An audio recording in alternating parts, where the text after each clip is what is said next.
আসসালামু আলাইকুম ওয়ারাহমাতুল্লাহি ওয়াবারাকাতু। মহান রব্বুল আলামিন সূরা তালাকের 3 নম্বর আয়াতে ইরশাদ করেন, যার অর্থ হলো, যে ব্যক্তি আল্লাহর উপর ভরসা করে তার জন্য তিনি যথেষ্ট, আল্লাহ তার কাজ পূর্ণ করবেন। আল্লাহ সব কিছুর জন্য একটি পরিমাণ স্থির করে রেখেছেন। হযরত ওমর ইবনে খাত্তাব রাদিয়াল্লাহু আনহু বর্ণনা করেন, রাসূলুল্লাহ সাল্লাল্লাহু আলাইহি ওয়াসাল্লাম বলেছেন, তোমরা যদি প্রকৃতভাবে আল্লাহ তাআলার উপর নির্ভরশীল হতে, তাহলে পাখিদের যেভাবে রিজিক দেয়া হয় সেভাবে তোমাদেরও রিজিক দেয়া হতো।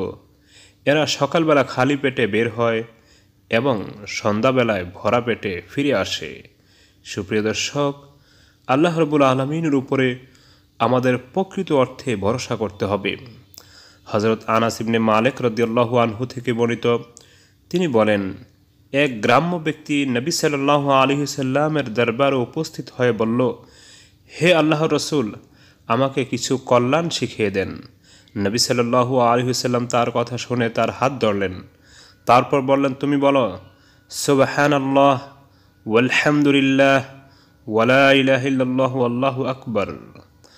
অতঃপর এই লোকটি দুহাত বেঁধে হাঁটতে শুরু করলো, চিন্তা ফিকির করলো, আবার ফিরে আসলো। নবী সাল্লাল্লাহু আলাইহি সাল্লাম তার অবস্থা দেখে হাসলেন। অতঃপর লোকটি বলল, হে আল্লাহর রাসূল, সুবহানাল্লাহি ওয়ালহামদুলিল্লাহি ওয়ালা ইলাহা ইল্লাল্লাহু আল্লাহু আকবার, এগুলো তো আল্লাহর জন্য।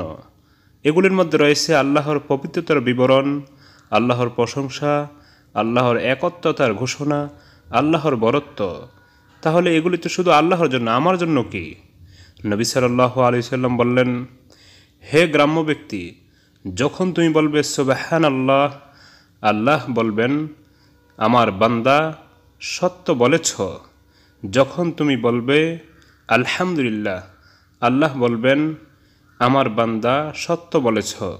যখন তুমি বলবে লা ইলাহা ইল্লাল্লাহ, আল্লাহ বলবেন, আমার বান্দা তুমি সত্য বলেছ। যখন তুমি বলবে আল্লাহু আকবার, আল্লাহ বলবেন, আমার বান্দা তুমি সত্য বলেছ।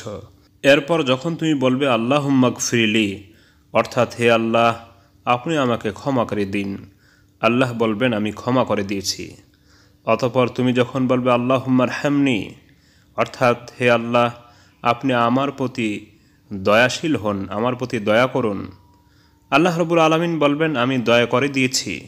অতঃপর যখন তুমি বলবে আল্লাহুম্মা রযুকনি, অর্থাৎ হে আল্লাহ, আপনি আমাকে রিজিক দান করুন, আল্লাহ বলবেন, আমি তোমাকে রিজিক দিয়ে দিয়েছি। রাসূলুল্লাহ সাল্লাল্লাহু আলাইহি ওয়াসাল্লামের এই বিবরণগুলি শুনে লোকটি দুহাত বেলে চলে গেল। সুপ্রিয় দর্শক, আপনারা যখন দোয়া করবেন তখন প্রথমে কয়েকবার সুবহানাল্লাহি ওয়ালহামদুলিল্লাহি ওয়ালা ইলাহা ইল্লাল্লাহু আল্লাহু আকবার পড়ে নেবেন। তারপর বলবেন আল্লাহুম্মা গফিরলি, আল্লাহুম্মা আরহামনি, আল্লাহুম্মা রযুকনি।